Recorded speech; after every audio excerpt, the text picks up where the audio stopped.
This is CPM Calculus Chapter 3, number 155. So here we're asked to re-examine your graph of y is equal to 3 times the cube root of x minus 2 from problem 3-154. Okay, so if you remember, this is basically looking as a parent graph of 3, the cube root of x. You could also write that as x to the power of 1/3, right?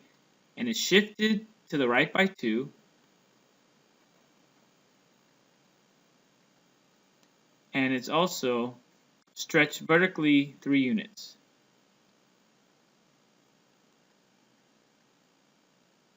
By 3 units, right? By factor of 3.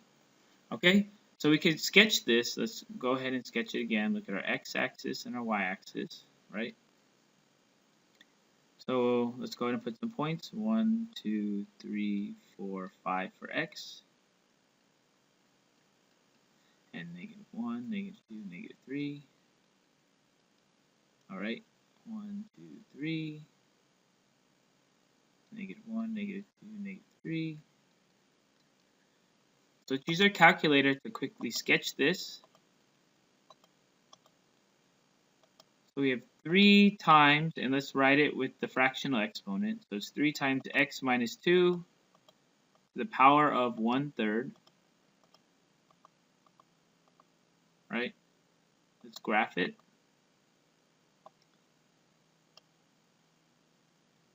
And that's kind of what we see there is at x is 2, right? It's transferring over something like this. Let me use another color.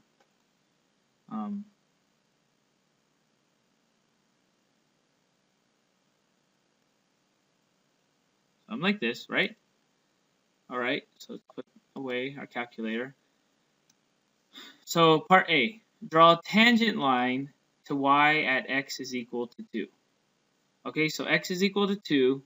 Well, our graph, if you look at the slope, it's kind of flat here. It's going up, up, up, up, and it gets really, really steep, and then starts to get less steep and more flat, right? So at this point, I would say that the slope of the line is, if we zoomed in, it might even be vertical, right? So let's go ahead and zoom in our calculator. Let's zoom, F2, zoom in.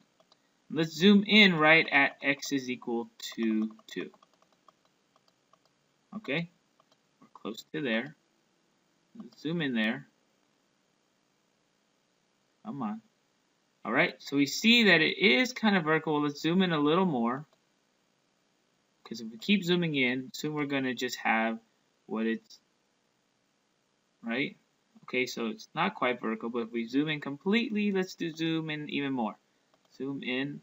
I'm going to move it to the left so it's closer to the point.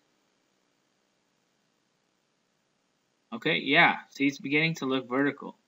So zoom in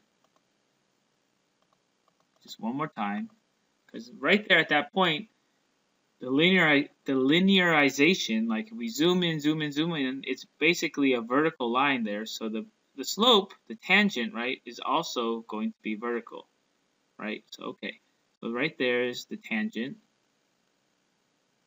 at x is equal to 2. Okay, so draw the tangent line. Done. See right there. Part B. According to y prime, what is the slope of the tangent line at x is equal to 2? So how do we find y prime? Well, using the power rule, so let's go ahead and write y using exponents, x minus 2 to the power of 1/3. Right, using the power rule, we bring down the 1/3. It's just 3 times 1/3 times x minus 2 to the power of 1/3 minus 1. So these cancel out and become 1 times x minus 2. 1/3 minus 1 is -2/3, right? So that's equal to just x minus 2 to the power of -2/3. So at x is equal to 2, what is this? Well, y prime at x equals to 2, y prime is equal to 2 minus 2 to the power of -2/3. And before you jump and say, well, that's just equal to 0, no, it's not. Go ahead and plug it in your calculator. because this fractional exponent is basically showing us that it's going to be in the denominator, right? This is the same thing as 1 over 2 minus 2 to the power positive 2/3, right? Because this is negative, so we put it the reciprocal, and it's positive. So that's equal to 1 over, well, 0 to the 2/3 power. Let's do 0 to the 2/3 power, we know is just 0, right? So that's equal to 1 over 0. Because if we try 0 to the power of negative 2/3, that's going to give us undefined, right?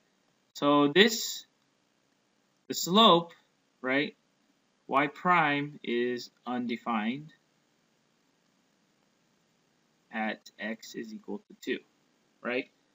And so what is the slope? Well, then that kind of shows us, well, if y prime is undefined, that means it's a vertical line, right? Vertical slope line. All right. So that's what we learned from the derivative, right? At x is equal to 2, if it's undefined, then the slope is vertical, and that's what we learned. All right. So that's ending CPM Calculus Chapter 3, number 155.